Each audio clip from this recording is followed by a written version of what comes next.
कुछ साल पहले की बात है। एक गुरु शिष्य कहीं से गुजर रहे थे। चलते चलते वो एक खेत के पास पहुँचे। उन दोनों को प्यास लगी थी तो वो खेत के बीचों बीच बने एक टूटे फूटे घर के सामने पहुँच गए और वहाँ जाकर उन्होंने दरवाजे को खटखटाया। गुरु और शिष्य पहले से चौंके हुए थे क्योंकि खेत बहुत ही बड़ा था और अच्छी और उपजाऊ जमीन भी थी, लेकिन उस खेत की हालात देखकर लगता था कि उसका मालिक उस पर जरा सा भी ध्यान नहीं दे रहा है। जैसे ही दरवाज़ा खुला, अंदर से एक व्यक्ति निकला। उसके साथ उसकी पत्नी भी निकली और 3 बच्चे भी उसके साथ थे। सभी फटे पुराने कपड़े पहने हुए थे। गुरु ने बहुत ही विनम्रता आवाज़ में पूछा, क्या हमें पानी मिल सकता है? आदमी ने गुरु और शिष्य को पानी दिया और पानी पीते ही गुरु जी बोले, मैं देख रहा हूँ कि आपका खेत इतना बड़ा है और इसमें कोई फसल नहीं बोई गई है, फिर आप लोग अपना गुजारा कैसे करते हैं? आदमी गुरु से बोला, गुरु जी हमारे पास एक भैंस है, वो काफ़ी दूध देती है। दूध बेचकर कुछ पैसे मिल जाते हैं और बचे हुए दूध का हम सेवन करते हैं और हमारा गुजारा ऐसे ही चलता रहता है। शाम होने आई थी और काफ़ी देर भी हो गई थी। गुरु और शिष्य ने सोचा कि आज की रात हम यहीं पर गुजार करेंगे। उन्होंने उस व्यक्ति से अनुमति ली और वो वहीं पर रुक गए। आधी रात हो चुकी थी। गुरु ने अपने शिष्य को उठाया और एकदम धीरे से उसके कानों में बोला, चलो हमें अभी यहाँ से निकलना है। चलने से पहले इस आदमी को जो भैंस है उसे हमें लेकर कहीं जंगल में छोड़ देना है। शिष्यों को अपने गुरु की इस बात पर जरा सी यकीन नहीं हो रहा था, क्योंकि जिस गुरु से वो बहुत सारी चीज़ें सीखा था, उसी गुरु ने किसी का बुरा करने के लिए बोला था। फिर वो भी उसके गुरु थे, इसीलिए वो गुरु की बातों को मना नहीं कर सका।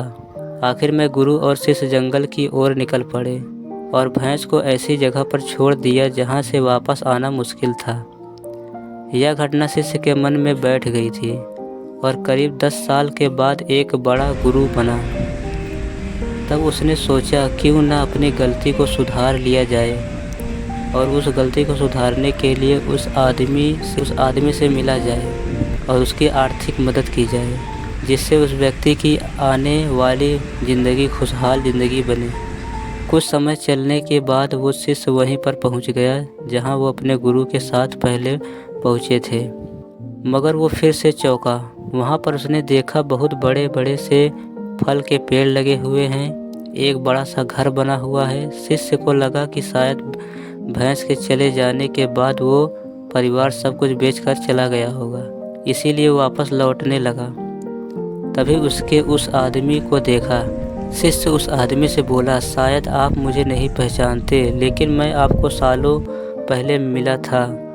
उस आदमी ने मायूसी से बोला, हाँ, कैसे भूल सकता हूँ। उस दिन को आप लोगों तो बिना बताए चले गए थे।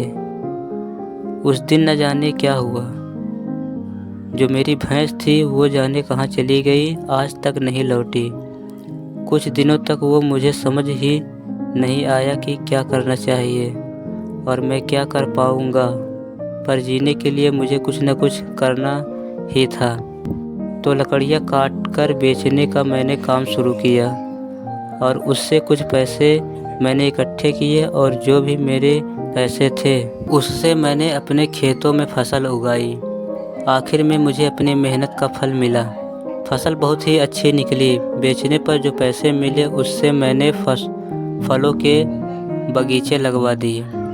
ये काम बहुत ही अच्छा चल रहा था और इस समय आसपास के हज़ारों गांव में सबसे बड़ा फल का व्यापारी मैं ही हूँ और आज मैं एक बहुत ही बड़ा व्यापारी बन चुका हूँ।